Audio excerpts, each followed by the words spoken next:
So friends, আমাদের dinner হয়ে গেছে। ডিনার দেখলেই তো দারুণ ছিল। চিকেন দিয়েছিল 1 প্লেট। ওটা যেহেতু মানে এখানে অন্যরা ননভেজ খায় না বলে আলাদা করে আমাদের দিয়ে দিয়েছিল 1 বাটি চিকেন। বেশ ভালোই ছিল। তার সঙ্গে বুফেটে অনেক কিছু ছিল, যেমন পিস পোলাও, তোমাদের সব দেখিয়েছি, প্লাস খাওয়াটাও আশা করি ভালো লেগেছে।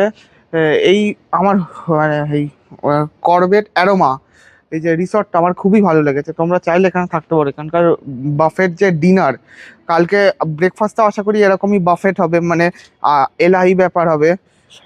আহ, ঠিক আছে, আপাতত এখানেই শেষ। আবার কালকে ব্লগটা শুরু হবে আহ, সকালবেলা।